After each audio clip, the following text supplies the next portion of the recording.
വിവാഹം കഴിഞ്ഞപ്പോൾ ഞങ്ങൾക്ക് ആദ്യത്തെ 1 കൊല്ലോ 2 വർഷമോ ഞങ്ങൾക്ക് കുട്ടികളൊന്നും ഉണ്ടായില്ല. എനിക്ക് ഇവളുടെ കൂടെയും അല്ലെങ്കിൽ ഞങ്ങൾക്ക് ഇനി ഉണ്ടാകാൻ പോകുന്ന കുഞ്ഞിൻ്റെയും കൂടെ ജീവിക്കണം എന്നുള്ള ഒരു ആഗ്രഹമായിരുന്നോ ദുരാഗ്രഹമായിരുന്നോ എന്നറിയില്ല. അവിടെ ചെന്നവളെ കണ്ട് അവൾക്ക് ഈ ഷുഗർ കൂടിയായിരുന്നു. അപ്പോൾ ഇൻസുലിൻ എടുക്കണമായിരുന്നു. അങ്ങനെ അതൊക്കെ എടുക്കാൻ ലോണും ഒട്ടും അടഞ്ഞില്ല. അവസാനം ഈ വീട് വിൽക്കേണ്ട അവസ്ഥയിലേക്ക് വന്നു. എവിടെന്നെങ്കിലും കടമോ അല്ലെങ്കിൽ ലോണോ ഒക്കെ എടുത്ത് ഒരു വീടും വെച്ച് അതിൻ്റെ അകത്ത് കയറി കിടന്നിട്ട് നരകമായിരിക്കത്തില്ലയോ അത്? അവർക്കുള്ള കാസ്റ്റ് അല്ലെങ്കിൽ മതം ഇന്നതായതുകൊണ്ട് അവർക്ക് ബെനിഫിറ്റ് കിട്ടുക എന്ന് പറഞ്ഞാൽ അതിനോട് ഞാൻ യോജിക്കുന്നില്ല. പിന്നെ ഇനിയിപ്പോൾ ആരും ഇല്ലല്ലോ, ഇങ്ങനെയൊക്കെ പോവല്ലേ, അങ്ങനെയൊക്കെ പോവാമെന്ന് വിചാരിക്കുന്നു. എനിക്ക് നോക്കാം. നല്ല വാഹനമാണെങ്കിൽ അത് പർച്ചേസ് ചെയ്തിട്ടിട്ട് അതിൻ്റെ ഒരു വീഡിയോ ഒക്കെ ചെയ്ത് ഇടാം. അപ്പോൾ നിങ്ങൾക്ക് ആർക്കെങ്കിലുമൊക്കെ ആവശ്യമുണ്ടെന്നുണ്ടെങ്കിൽ അത് മേടിക്കാമല്ലോ. ഹലോ, എല്ലാവർക്കും സുഖമാണെന്ന് കരുതുന്നു. എനിക്കും സുഖമാണ്, ഹാപ്പിയാണ്. അപ്പോൾ സന്തോഷമായിട്ടിരിക്കുക. അപ്പോൾ ഇന്നത്തെ ഈ ഒരു വീഡിയോ എന്താണെന്ന് പറഞ്ഞു കഴിഞ്ഞാൽ, നമ്മൾ ഇന്ന് കുറച്ച് ദിവസമായി, ഒരു 2-3 ദിവസമായെന്ന് തോന്നുന്നു ഞാൻ വീഡിയോ ഒക്കെ ചെയ്തിട്ട്. എനിക്ക് ചെറിയൊരു ജലദോഷമൊക്കെ വന്നിരുന്നു. എൻ്റെ ഇപ്പോൾ കുഴപ്പമില്ല, കുറച്ച് കുറവുണ്ട്, ഭേദമുണ്ട് എന്നുള്ളതുകൊണ്ട് തന്നെ ഞാൻ ഇന്നലെ വരെയൊക്കെ സൗണ്ട് ഭയങ്കര മോശമായിരുന്നു കേട്ടോ. നമ്മൾ സംസാരിക്കാൻ ബുദ്ധിമുട്ടായിരുന്നു. സംസാരിക്കുമ്പോൾ ചെറുതായിട്ട് ഇങ്ങനെ ചുമ പോലെയൊക്കെ വരികയും അങ്ങനെയൊക്കെ ചെയ്യുന്നതുകൊണ്ട് ഞാൻ അധികം വീഡിയോ ഒന്നും എടുക്കാൻ നിന്നില്ല. അപ്പോൾ നമുക്ക് ഇന്നത്തെ വീഡിയോയിലേക്ക് കിടക്കാം. ഇത് നമ്മുടെ പുതിയ യൂണിഫോമാണ്. റെഡ് കളർ ആക്കിയിട്ടുണ്ട്, വേറൊരു കളറും കൂടെ ഉണ്ട്. അപ്പോൾ പുതിയ 2 കളേഴ്സ് വന്നിട്ടുണ്ട്. അപ്പോൾ അങ്ങനെ 2 യൂണിഫോം മാറിയിട്ടുണ്ട്. വേറെന്താ എനിക്കിഷ്ടപ്പെട്ടത്, ഇത് ആദ്യം വന്ന് സാമ്പിൾ നമ്മളെ അടുത്ത് ചോദിച്ചപ്പോഴേ ഞാൻ ഈ കളറാണ് പറഞ്ഞത്. ഇത് ഉണ്ടെങ്കിൽ അല്ലെങ്കിൽ എടുക്കുന്നെങ്കിൽ ഇത് തന്നെ എടുക്കുക എന്നുള്ളത്. പക്ഷേ ഇത് തന്നെ ഭയങ്കര ഭംഗിയുണ്ട്. ഇത് ആ ഒരു കളർ റെഡാണെങ്കിലും ഇതേ കണ്ടില്ലേ, ഭയങ്കര രസമല്ലേ കാണാൻ. എനിക്കിഷ്ടപ്പെട്ടു കേട്ടോ. നിങ്ങളുടെ ഒരു അഭിപ്രായം ഒന്ന് രേഖപ്പെടുത്തുക. ഞാൻ, അച്ഛൻ, അമ്മ, എൻ്റെ പെങ്ങൾ, അങ്ങനെ ജീവിച്ച ഒരു സാഹചര്യങ്ങൾ ആൻഡ് ഞാൻ അതിൽ നിന്നൊക്കെ ഇപ്പോൾ ഒരുപാട് മാറി, എന്തൊക്കെയോ പോലെ വേറൊരു രീതിയിലേക്കൊക്കെ മാറിയിട്ടുണ്ട് ഞാൻ. അങ്ങനെ എന്തൊക്കെയോ പ്രശ്നങ്ങൾ എനിക്ക് തന്നെ എന്നിൽ എന്തൊക്കെയോ പ്രശ്നങ്ങൾ ഫീൽ ചെയ്യുന്നു. അപ്പോൾ എന്തായാലും ഫുഡ് കഴിക്കട്ടെ. ഞാൻ ഫുഡ് കഴിക്കുന്നത് ഇവിടെ നിന്നാണ്. മെസ്സ് ഇവിടെയാണ്.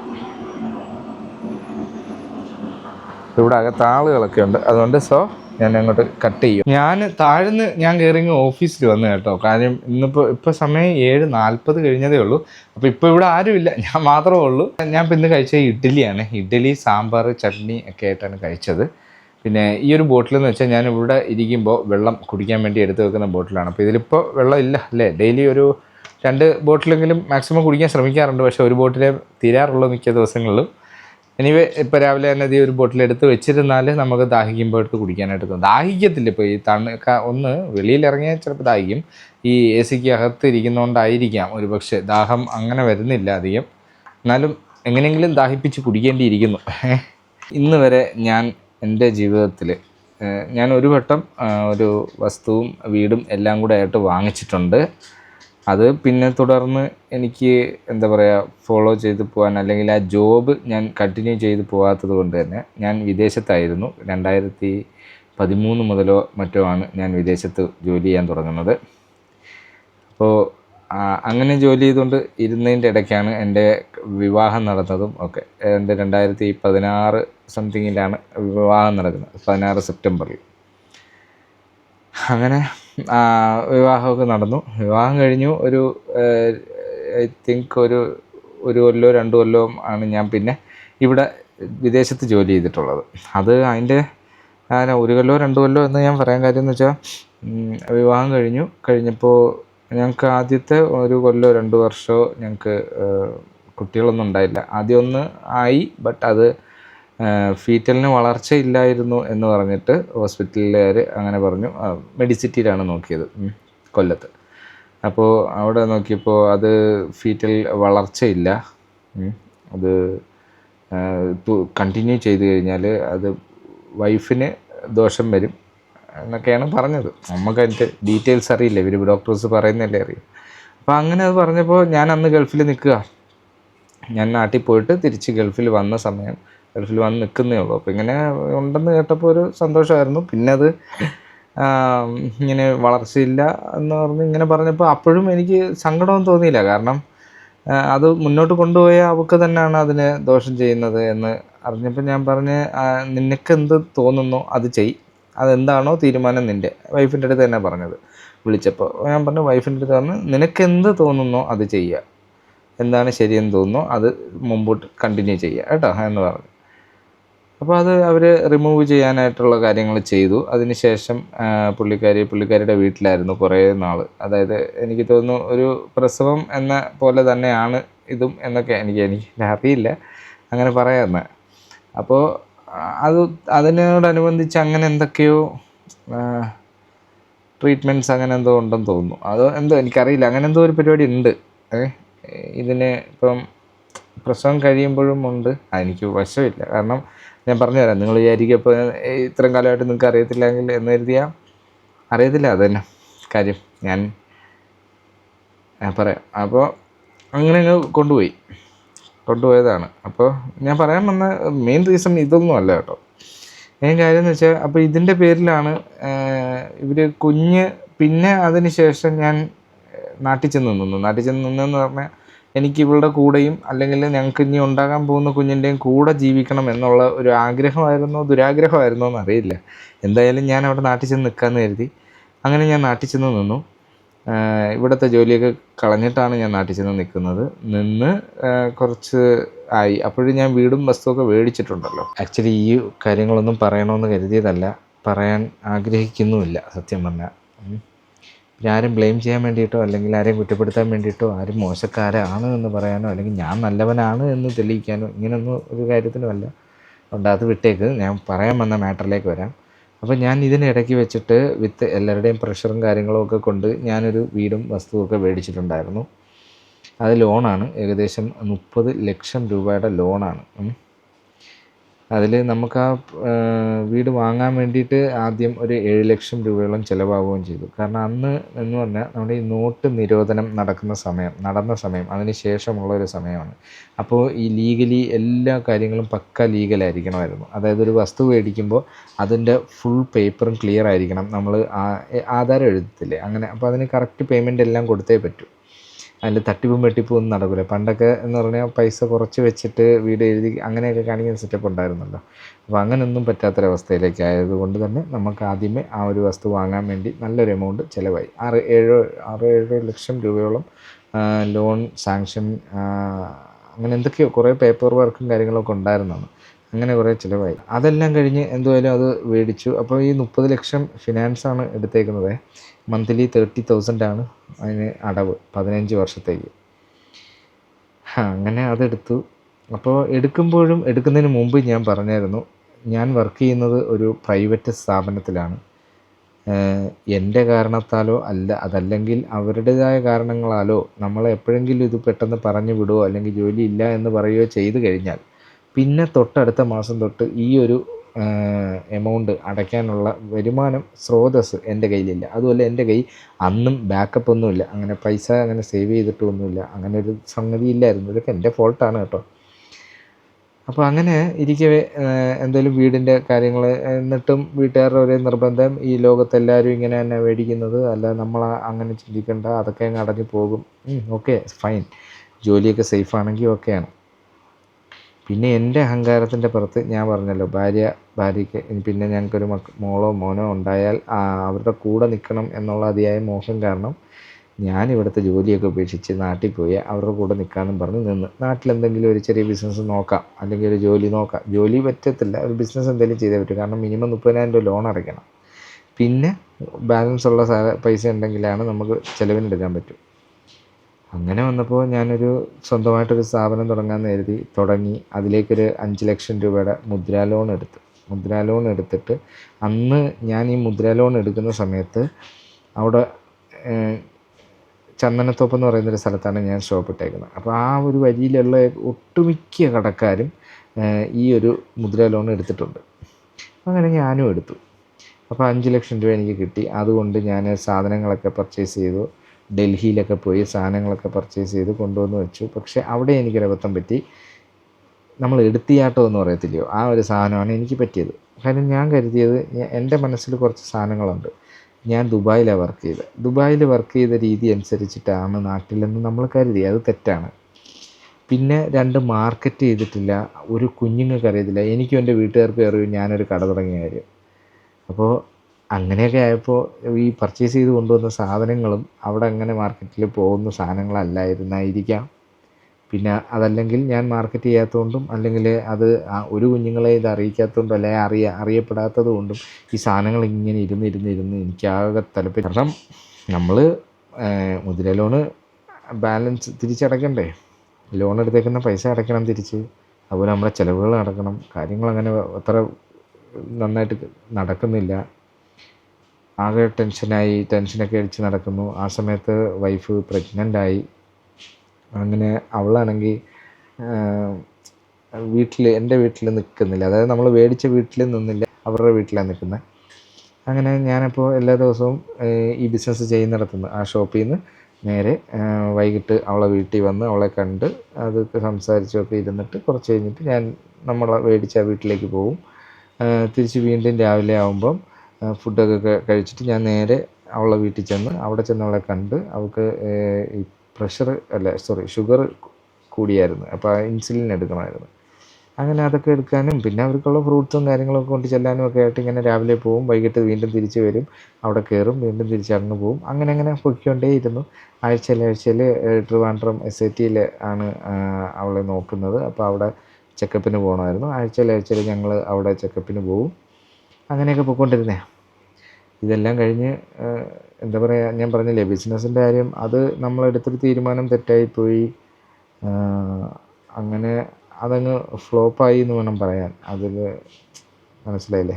പുള്ളിക്കാരൻ ഞങ്ങൾക്കിടയിൽ ആദ്യം തൊട്ടേ ഓരോ പ്രശ്നങ്ങൾ അവരുടെ വീട്ടുകാരുടെ ഭാഗത്തു നിന്ന് ഉണ്ടാകുമ്പോഴും ഈ പുള്ളിക്കാരനാണ് എന്നെ വിളിച്ചിട്ട് മോനെ അതങ്ങനെയാണ്, നീ അത് അങ്ങനെ കരുതരുത്, അങ്ങനെ ചിന്തിക്കല്ലേ എന്ന് പറഞ്ഞു. ഞാൻ പറഞ്ഞു എനിക്ക് പ്രശ്നമൊന്നുമില്ല, ഞാൻ വരാം, എനിക്കത് വിഷയമൊന്നുമില്ല.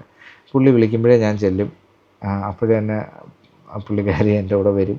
പിന്നെ മാറി തിരിഞ്ഞൊക്കെ നിന്നേ. പക്ഷേ പുള്ളിക്കാരൻ്റെ മരണം വരെയും ഇവർ ഇങ്ങനെ എന്തെങ്കിലുമൊക്കെ ഇഷ്യൂസ് ഉണ്ടാകുമ്പം ആ പുള്ളിക്കാരൻ എന്നെ വിളിച്ചിട്ട് പറയുമായിരുന്നു, മോർണിംഗ് വാ, ഞാനിവിടെ ഉണ്ട്, വേറെ പ്രശ്നമൊന്നുമില്ല എന്നൊക്കെ പറഞ്ഞു.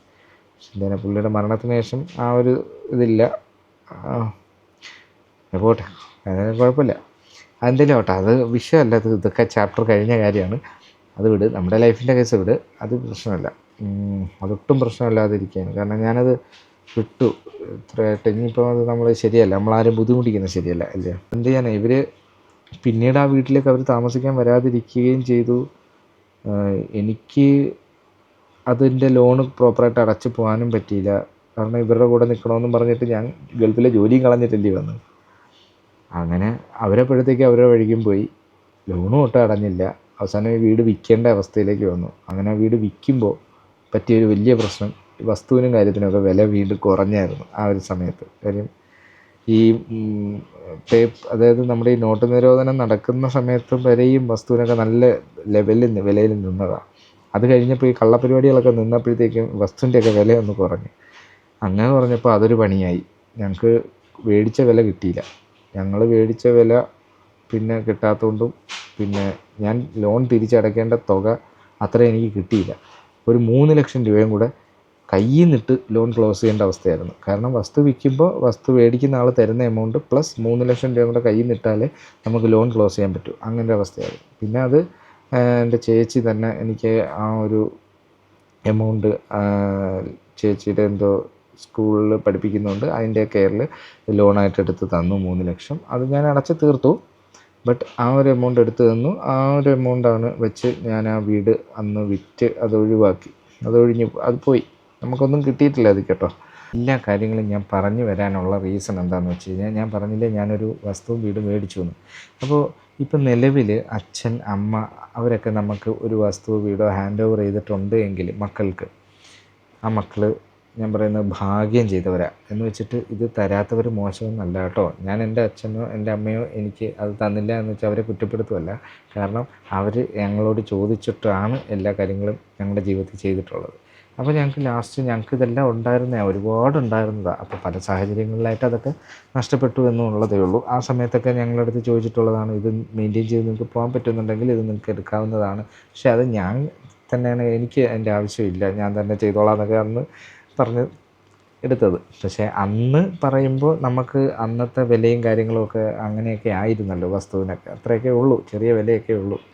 പക്ഷെ ഇന്നിപ്പോൾ അങ്ങനെയല്ല, ഭയങ്കര ഭീമാകാരമായ വിലകളൊക്കെയാണ്. അപ്പം നമുക്ക് ഈ ഒരു തൊഴിൽ നമ്മളൊരിടത്ത് നമ്മൾ ഇത്ര വരുമാനത്തിന് ജോലി ചെയ്യുമ്പോൾ നമുക്കൊരിക്കലും ഒരു എക്സ്ട്രാ ആയിട്ടുള്ള ഹ്യൂജ് എമൗണ്ടുകളൊന്നും വരത്തില്ല. നമുക്ക് എല്ലാ മാസവും ഒരു നിശ്ചിത എമൗണ്ടേ വരൂ. അതിനകത്ത് അങ്ങനെ അങ്ങ് പോകാനേ പറ്റും. പിന്നെ എന്തെങ്കിലും ബാധ്യതകളോ മറ്റോ ഒക്കെ ഉണ്ടാക്കി വെച്ചിട്ടുണ്ടെങ്കിൽ ഇതൊക്കെ തീർക്കുകയും വേണം. അപ്പം ഞാൻ പറഞ്ഞു വരുന്നത് എന്താണെന്ന് വെച്ചാൽ, നമുക്ക് ഇപ്പോഴത്തെ ജനറേഷനോ ഏത് ജനറേഷനോ ആയിക്കോട്ടെ, പിള്ളേർക്ക് വസ്തുവും വീടും ഒക്കെ പാരമ്പര്യമായിട്ട് കിട്ടിയിട്ടുണ്ടെന്നുണ്ടെങ്കിൽ ഈ കുഞ്ഞുങ്ങൾ നല്ല പോലെ അവർക്ക് സമ്പാദിക്കാൻ പറ്റും. അതാണ് ഞാൻ പറയുന്നത്. അതായത് ഇപ്പോൾ മന്ത്ലി കിട്ടുന്ന ഇൻകം, എനിക്കിപ്പോൾ ഒരു 1,00,000 രൂപ മന്ത്ലി സാലറി ഉണ്ടെങ്കിൽ ഈ 1,00,000 രൂപയിൽ എനിക്ക് വേറെ ബാധ്യതകളൊന്നുമില്ല. എനിക്ക് വീടും പെരേടും ഒക്കെ നമുക്കുണ്ട് എങ്കിൽ വേറെ യാതൊരു ചിലവുമില്ല അവന് ജീവിക്കാൻ. അവൻ്റെ വീട്ടിലേക്ക് അവന് വൈഫുണ്ട്, കൊച്ചുങ്ങളുണ്ടെങ്കിൽ ആ കൊച്ചുങ്ങൾക്ക് കഴിക്കാനുള്ള ആഹാരം, അവരുടെ ഫീസ് കാര്യങ്ങൾ, ഇങ്ങനെയുള്ള ചിലവുകൾ, ചെറിയ ചെറിയ ചിലവുകളേ ഉള്ളൂ. വേറെ വലിയ ബാധ്യതകളും വലിയ ചിലവുകളും ഒന്നും വരുന്നില്ല. പോട്ടെ, അവനൊരു മാസം ഒരു 30,000 രൂപ വീട്ടിലങ്ങ് ചിലവാക്കുന്നതെന്ന് വെച്ചോ. അവന് 1,00,000 രൂപ സാലറി ഉണ്ട്, ബാക്കി 70,000 രൂപ അവന് സേവ് ചെയ്യാൻ പറ്റും. പക്ഷേ ഞാനത് പറയാനും ഇത് ചെയ്യാനൊക്കെ കാര്യം എന്ന് വെച്ചാൽ, ഇന്നത്തെ കാലത്ത്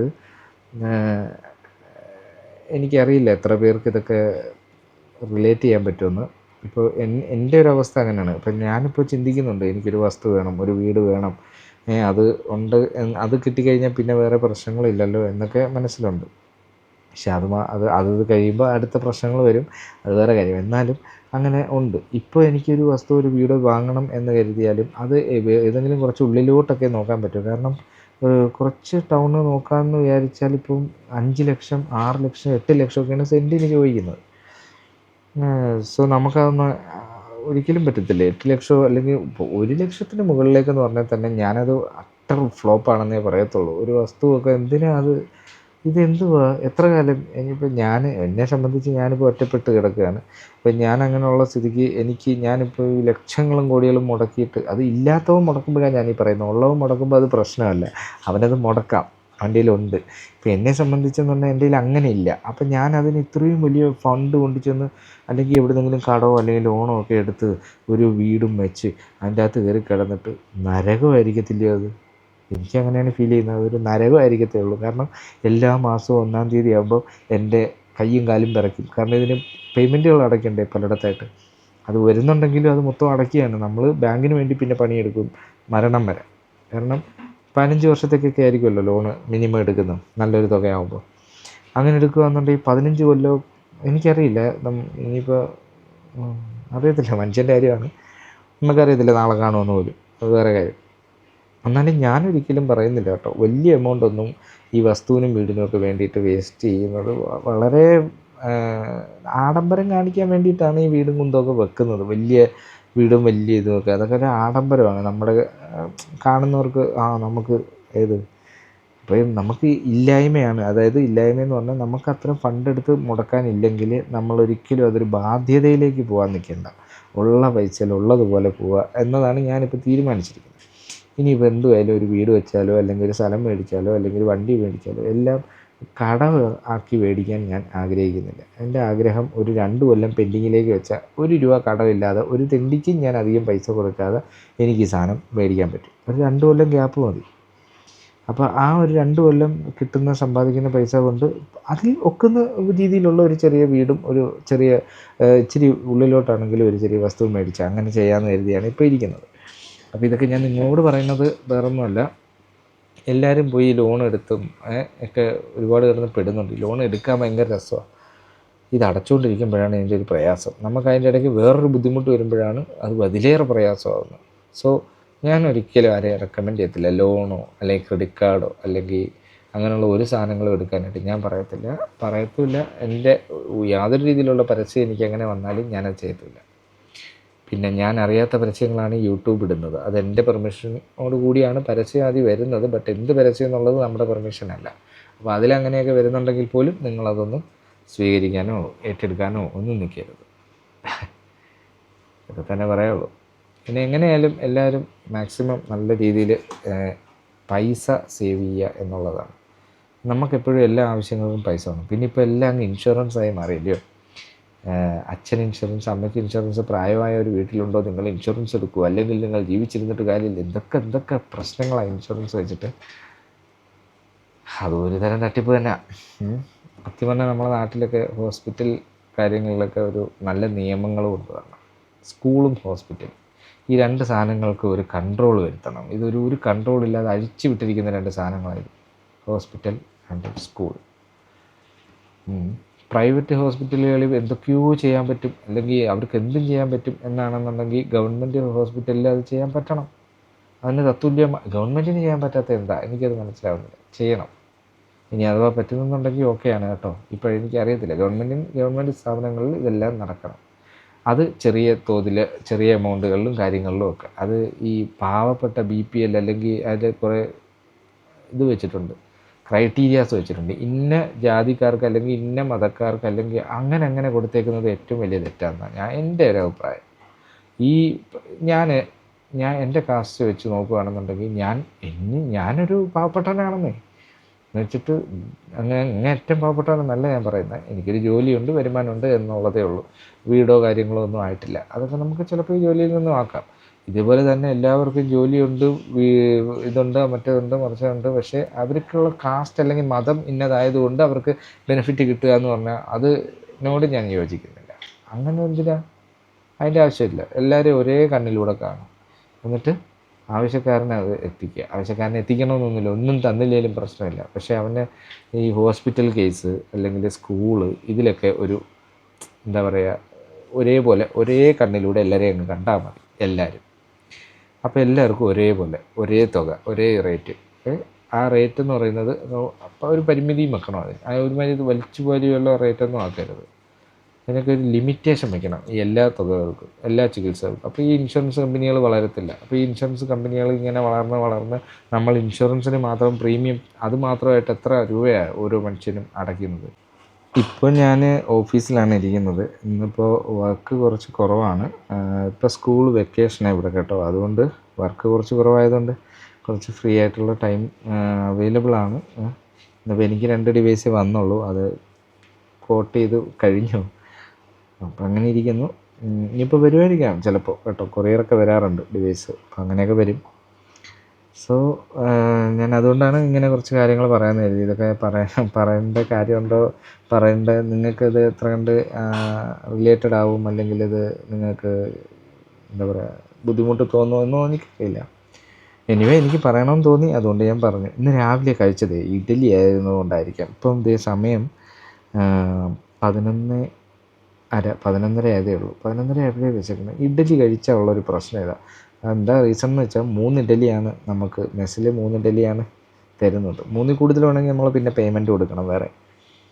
അപ്പോൾ 3 ഇഡ്ഡലി ആകുമ്പോൾ 3 ഇഡ്ഡലി അന്നേരം കഴിക്കുമ്പോൾ നമുക്ക് വയറ് ഫില്ലായതുപോലെ തോന്നും. കുറച്ച് കഴിയുമ്പോൾ അങ്ങ് വിശക്കും. അതെന്താണെന്നറിയില്ല.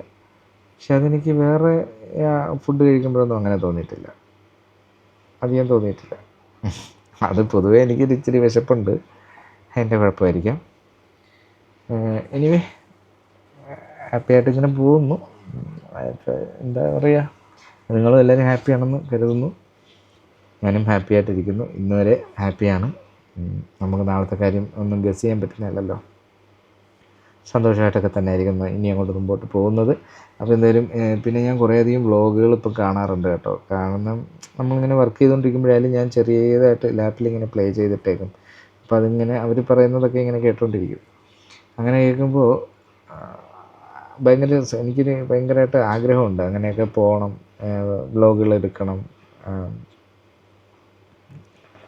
എല്ലാമൊക്കെ എന്താ ഒരു ജീവിതമല്ലേ ഉള്ളൂ. എല്ലാ സ്ഥലങ്ങളും പറ്റുന്നത്രയും നമുക്ക് കവർ ചെയ്യാൻ പറ്റുന്നത് പോലെ എല്ലാമൊക്കെ കണ്ട് സ്ഥലങ്ങളൊക്കെ പരിചയപ്പെടണം, ആളുകളൊക്കെ ആയിട്ട് അല്ലേ. അങ്ങനെയൊക്കെ ഒരു ആഗ്രഹമുണ്ട്. വേറെ വലിയ ആഗ്രഹങ്ങളൊന്നുമില്ല, ഇതൊക്കെ ഉണ്ട്. നോക്കട്ടെ, നടക്കുമെന്ന് നോക്കാം. എന്തെങ്കിലുമൊക്കെ ഒന്ന് സേവ് ചെയ്ത് വെച്ചിട്ട് നാട്ടിൽ പോയിട്ട് അങ്ങനെയൊക്കെ ചെയ്യാം. പിന്നെ ഇനിയിപ്പോൾ ആരും ഇല്ലല്ലോ, ഇങ്ങനെയൊക്കെ പോവല്ലേ. അങ്ങനെയൊക്കെ പോവാമെന്ന് വിചാരിക്കുന്നു. എനിക്ക് നോക്കാം എന്താവുന്നതെന്നറിയില്ല. അപ്പോൾ ഈ വീഡിയോ എത്ര തന്നെ ലെങ്ത് ഉണ്ട് എന്നൊന്നും ഞാൻ നോക്കിയിട്ടില്ല. ഞാൻ പറഞ്ഞ കാര്യങ്ങളിലൊക്കെ എന്തെങ്കിലുമൊക്കെ നിങ്ങൾക്ക് വിഷമം വരുന്ന എന്തെങ്കിലും ഉണ്ടെങ്കിലോ അങ്ങനെ എന്തെങ്കിലും കാര്യങ്ങളുണ്ട്, അതറിയാണ്ട് ടങ് സ്ലിപ്പ് വന്നിട്ടുണ്ടെന്നുണ്ടെങ്കിൽ എല്ലാവരും സധേയം എന്നോട് ക്ഷമിക്കുക കേട്ടോ. അപ്പോൾ ഇത്രയൊക്കെ തന്നെ ഉള്ളൂ. ഇനിയിപ്പോൾ ഉച്ചയാകുമ്പം ഫുഡ് കഴിക്കണം. ഫുഡ് കഴിച്ചിട്ട് വീണ്ടും 2 മണിയാകുമ്പോൾ റീജോയിൻ ചെയ്യും ഡ്യൂട്ടിയിൽ. പിന്നെ ഡ്യൂട്ടി കഴിയുന്നത് 6:30 ആവും വൈകിട്ട്. ആ ഒരു സമയമാകുമ്പം ഡ്യൂട്ടി കഴിഞ്ഞിട്ട് റൂമിൽ പോകും. അപ്പോൾ ഇങ്ങനെയാണ് ഡെയിലി റൊട്ടീൻ നടക്കുന്നത്. ഇതിനിടയ്ക്ക് എന്തെങ്കിലുമൊക്കെ ഉള്ളതിങ്ങനെ ഞാൻ വ്ളോഗായിട്ട് ചെയ്യണമെന്ന് കരുതുന്നു. വലിയ കാര്യമായിട്ടൊന്നും എൻ്റെ കയ്യിൽ ഇല്ല കേട്ടോ പറയാനായിട്ട്. ഉള്ളതൊക്കെ ഞാൻ പങ്കുവെക്കാം. എനിക്ക് തോന്നുന്ന ആശയങ്ങൾ, കാര്യങ്ങൾ അങ്ങനെയൊക്കെ. ഈ നാട്ടിലൊരു നല്ലൊരു ബിസിനസ് ചെയ്യണമെന്നൊക്കെ എനിക്ക് ഭയങ്കര ആഗ്രഹമുണ്ട്. എന്തെങ്കിലും ചെറിയ പരിപാടി മതി. ഇപ്പം ഞാനിങ്ങനെ ഇരുന്ന് ചിന്തിച്ച് ഇന്നലെയൊക്കെ ഈ മുട്ടയിടുന്ന കോഴിയില്ലേ, അതിന് മുട്ടക്കോഴി എന്നങ്ങാണ്ടാണ് പറയുന്നത്. വീക്കിലി ഒരു 4-5 മുട്ട ഒരു കോഴി ഇടും. അങ്ങനത്തെ ഒരു സെറ്റപ്പ്. അപ്പോൾ അതിനെ വളർത്തുന്നൊരു സെറ്റപ്പ്, അങ്ങനെ ഒരു അതിന് വേണ്ടിയിട്ടുള്ളൊരു സ്ഥലവും കാര്യങ്ങളുമൊക്കെ ഇച്ചിരി ഒഴിഞ്ഞ ദൂരോട്ടുള്ള അങ്ങനെ സ്ഥലങ്ങൾ കിട്ടിക്കഴിഞ്ഞാൽ അത് ചെയ്ത് ഒരു ചെറിയ വണ്ടി ഉണ്ടെങ്കിൽ, ഒരു വാഗനാറോ പഴയൊരു വാഗനാറോ മറ്റോ എടുത്തിട്ടിരുന്നാൽ നമുക്ക് തന്നെ ഇത് എത്തിക്കേണ്ടടുത്ത് എത്തിക്കാവുന്നതാണ്. അങ്ങനെയൊക്കെ ഒന്ന് നോക്കാമായിരുന്നു. ബയ്യേഴ്സിനെ കിട്ടണം. ബയ്യേഴ്സിനെ കിട്ടുമായിരിക്കും, മുട്ടയല്ലേ, മുട്ടയ്ക്ക് പിന്നെ കിട്ടും. നമുക്ക് പിന്നെ ചിലവ് എങ്ങനെയാണെന്ന് നോക്കിയിട്ട് ഒരുപാട് ലാഭം ഇല്ലാത്ത രീതിയിൽ, എല്ലാവർക്കും ഗുണമുള്ള രീതിയിൽ, പ്രയോജനം ചെയ്യുന്ന രീതിയിലൊക്കെ ചെയ്യാമെന്ന് വിചാരിക്കുന്നു. അങ്ങനെ എല്ലാവരെയും അങ്ങ് നന്നാക്കാനൊന്നും അല്ല കേട്ടോ, നമുക്ക് കച്ചവടം നടക്കണം, അത്രേ ഉള്ളൂ. അപ്പോൾ അങ്ങനെയൊക്കെ ഞാൻ കരുതുന്നു. അതൊക്കെ നോക്കിയാലോ ഒന്ന്. പിന്നെ ഇതൊക്കെ എങ്ങനെ കണ്ട് ഇതൊക്കെ നടക്കുമെന്നറിയില്ല. മേ ബി ഇപ്പോൾ പിന്നെ ആൾക്കാരെല്ലാം ഭയങ്കര ഈ വീഡിയോകൾ കണ്ടിട്ട് ഇൻസ്റ്റാഗ്രാമിൽ അല്ലെങ്കിൽ ഷോർട്ട് വീഡിയോസൊക്കെ കണ്ടിട്ട് ആൾക്കാരെല്ലാം ഭയങ്കര ഇതാണ്, എന്താ പറയുക, പ്രോട്ടീൻ, മുട്ടയിൽ പ്രോട്ടീൻ ഉണ്ട്, അതുകൊണ്ട് 24 മണിക്കൂറും മുട്ട. ഞാനിപ്പോൾ 2 മുട്ട വെച്ച് ഡെയിലി അടിയുണ്ട്. എന്തുവാന്ന് വെച്ചാൽ എനിക്കറിയില്ല, ഗുണം കാണുമായിരിക്കാം, എന്തായാലും കഴിക്കുന്നുണ്ട്. അപ്പോൾ എന്ന് പറയും പോലെ മുട്ടയ്ക്കൊക്കെ നല്ല ചിലവായിരിക്കും ഇപ്പോൾ നാട്ടിലൊക്കെ അല്ലയോ. പിന്നെ ജിമ്മന്മാരും ഉണ്ടല്ലോ, ജിമ്മന്മാരൊക്കെ ഡെയിലി 10-20 മുട്ടയല്ലേ അടിക്കുന്നത്. അപ്പോൾ എന്തായാലും മുട്ടയ്ക്ക് ചിലവ് കാണും, ചിലവ് കുറയത്തില്ല. സോ അങ്ങനെയൊക്കെ എന്തെങ്കിലും നോക്കിയാലൊന്നുണ്ട്. ഒഴിച്ച് ക്വാണ്ടിറ്റി കൂടുതൽ ചെയ്യാം നമുക്ക്. നല്ല ഒരു ചെറിയ പ്രോഫിറ്റ് കിട്ടുന്ന രീതിയിൽ നമ്മൾ തന്നെ അത് നോക്കി കണ്ട് നടന്നു കഴിഞ്ഞാൽ നമുക്ക് വേറെ റിസ്ക് ഇല്ലല്ലോ. എനിക്ക് അങ്ങനെയൊക്കെയുള്ള കാര്യങ്ങളാണ് ഇഷ്ടം. നമ്മൾ ഈ ഒരുപാട് തലവേദന പിടിച്ച പരിപാടികൾ തലയിൽ കയറ്റി വെക്കേണ്ട, അത് ചെറിയ രീതിയിൽ ഇങ്ങനെ അങ്ങ് പോകണം, നമുക്കങ്ങ് ജീവിച്ച് പോകണം എന്ന രീതിയിൽ. അപ്പോൾ അതും പിന്നെ ചെറുതായിട്ട് സൈഡിൽ ഈ ചെറിയ വണ്ടിയുടെയൊക്കെ കച്ചവടം വേണമെങ്കിൽ ചെയ്യാം നമുക്ക്. കാറിൻ്റെയൊക്കെ, കാറോ ബൈക്കോ അങ്ങനെയൊക്കെ. അപ്പോൾ അങ്ങനെയൊക്കെ ഒരു ആഗ്രഹമുണ്ട്. അപ്പോൾ നമുക്ക് വരുന്ന വീഡിയോസിൽ ഞാൻ അതിനെക്കുറിച്ച് പറയാം. പിന്നെ അതുപോലെ തന്നെ ഞാൻ നാട്ടിലെത്തുമ്പോൾ ചിലപ്പോൾ അതിൻ്റേതായ വീഡിയോസ് ചെയ്യാം. അപ്പോൾ ആദ്യം ചെന്നിട്ട് തന്നെ എനിക്കൊരു വണ്ടി, എന്തായാലും ഒരു കാറിൻ്റെ ആവശ്യമുണ്ട്. അപ്പോൾ ഒരു കാർ ഞാനങ്ങ് മേടിച്ചാലോ എന്നാണ്. ചെറിയൊരു സെക്കൻഡ് ഹാൻഡ് എവിടെ നിന്നെങ്കിലും നമുക്കൊരു കസ്റ്റമർ, അതായത് നല്ലൊരു പാർട്ടിയുടെ കയ്യിൽ നിന്ന് തന്നെ ഡയറക്റ്റ് മേടിച്ച് കഴിഞ്ഞാൽ ആ വണ്ടി അത്യാവശ്യം എനിക്ക് ഓടണമെങ്കിൽ ഓടുകയും ചെയ്യാം, നമുക്ക് വിൽക്കണമെന്നുണ്ടെങ്കിൽ വിൽക്കുകയും ചെയ്യാമല്ലോ ഞാനിങ്ങ് പോരുമ്പോൾ. അല്ലെങ്കിൽ അവിടെ കിടക്കട്ടെ, ചെറിയ വണ്ടിയായിരിക്കും എടുക്കുന്നത്, ചെറിയ ഒരു വണ്ടി, വലിയ തുകയൊന്നും മുടക്കത്തില്ല. ഇപ്പം നമ്മൾ വണ്ടി ഒരെണ്ണം റെൻറ്റിനെടുത്താലാവുന്ന എമൗണ്ട് പ്ലസ് ഒരു 50,000 രൂപയാണ് അധികം ആവുന്ന രീതിയിലത്തെ ഒരു ചെറിയ വണ്ടി ഒരെണ്ണം എടുത്തു കഴിഞ്ഞാൽ നമുക്ക് നമ്മുടെ കാര്യവും നടക്കും. പിന്നെ പോകുമ്പോൾ വേണമെങ്കിൽ വിൽക്കുകയോ അല്ലെങ്കിൽ അതവിടെ കിടന്നാലും നമുക്ക് വേറെ പ്രശ്നമൊന്നുമില്ല. അതിൻ്റെ കൂട്ടത്തിൽ നമുക്കൊരു ഏതെങ്കിലുമൊക്കെ നല്ല ക്ലയൻറ്റുകളെ കണ്ടുപിടിച്ച്, അതായത് വാഹനങ്ങൾ കൊടുക്കാനുള്ളവരെ ഡയറക്റ്റ് മീറ്റ് ചെയ്ത് അവരോട് സംസാരിച്ച് ആ വാഹനത്തിൻ്റെ ഒരു ക്വാളിറ്റിയൊക്കെ നോക്കി, നല്ല വാഹനമാണെങ്കിൽ അത് പർച്ചേസ് ചെയ്തിട്ടിട്ട് അതിൻ്റെ ഒരു വീഡിയോ ഒക്കെ ചെയ്ത് ഇടാം. അപ്പോൾ നിങ്ങൾക്ക് ആർക്കെങ്കിലുമൊക്കെ ആവശ്യമുണ്ടെന്നുണ്ടെങ്കിൽ അത് മേടിക്കാമല്ലോ. നല്ല വാഹനങ്ങൾ മാത്രം കേട്ടോ, ഞാൻ ഇപ്പോഴും പറയാം, ഏറ്റവും നല്ല വാഹനങ്ങൾ മാത്രം കോൺടാക്ട് ചെയ്താൽ മതി. ടോട്ടൽ ലോസ്, ഇടിച്ചിട്ട് വെട്ടിക്കീറി പൊളത്തി റെഡിയാക്കി വെച്ച വണ്ടികൾ, ഇങ്ങനത്തെ ഒന്നും നമുക്ക് നമ്മളില്ല, അങ്ങനെയില്ല. ഞാൻ ബൾക്കല്ല ഉദ്ദേശിക്കുന്നത്. ഒരു വണ്ടി എടുക്കുക, അതിൻ്റെ സെയിൽ കഴിയുമ്പോഴേ അടുത്ത വണ്ടി എടുക്കത്തുള്ളൂ, ആ ഒരു രീതിയിൽ. അത്രയേ ഉള്ളൂ. എനിക്ക് അങ്ങ് വലിയ ബിസിനസ് ആക്കണമെന്നും എനിക്ക് ആഗ്രഹമില്ല കേട്ടോ. ഈ ഓരോ വണ്ടി എടുക്കുന്നു, ഓരോ വണ്ടി വിൽക്കുന്നു, അത്രയൊക്കെ പരിപാടിയേ ഉള്ളൂ. ഒരു മാസം ഇപ്പോൾ 10 വിറ്റാലും അതങ്ങനെയാണ്, ഒരെണ്ണേ വിൽക്കുന്നുള്ളെങ്കിലും അതത്രയും, അങ്ങനെ ചെയ്യുന്നേ ഉള്ളൂ. അപ്പോൾ അത് രണ്ടും ഇപ്പോൾ എനിക്ക് ആകെ നിങ്ങളുമായിട്ടാണ് പരിചയം. അപ്പോൾ നിങ്ങളിലേക്ക് വീഡിയോ എത്തുകയും നിങ്ങളിൽ നിന്നും ആർക്കെങ്കിലുമൊക്കെ അങ്ങനെ ചെയ്യാനുണ്ട്, പക്ഷെ ആരെയും ചതിക്കുന്നതിനോട് എനിക്ക് താല്പര്യമില്ല. സോ എല്ലാവരും ജെന്യുയിനായിട്ടുള്ള കേസുകൾ മാത്രം നമ്മളെ അറിയിക്കുക എന്നുള്ളതാണ് എനിക്കൊരു സന്തോഷം.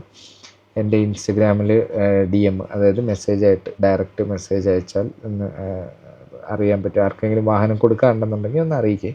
അപ്പോൾ എനിക്ക് കൊക്കിലൊതുങ്ങുന്നതാണെങ്കിൽ ഞാനത് പർച്ചേസ് ചെയ്യാം, മാന്യമായ വിലയ്ക്ക് എടുക്കാം. എനിക്ക് ഒരു ലാഭം കിട്ടണമല്ലോ ഇത് കൊടുക്കുമ്പോൾ.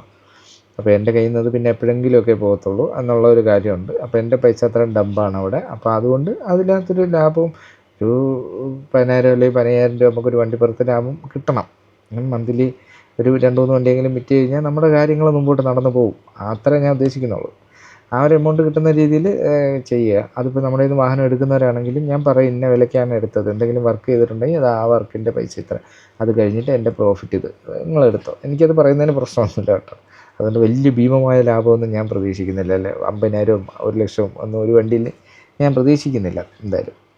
പിന്നെ ഇതൊരു വലിയ ബിസിനസ് ആക്കി മാറ്റണമെന്നും എനിക്ക് ആഗ്രഹമില്ല. സോ അങ്ങനെ ആരെങ്കിലുമൊക്കെ ഉണ്ടെങ്കിൽ ഒന്ന് മെസ്സേജ് DM ചെയ്യുക.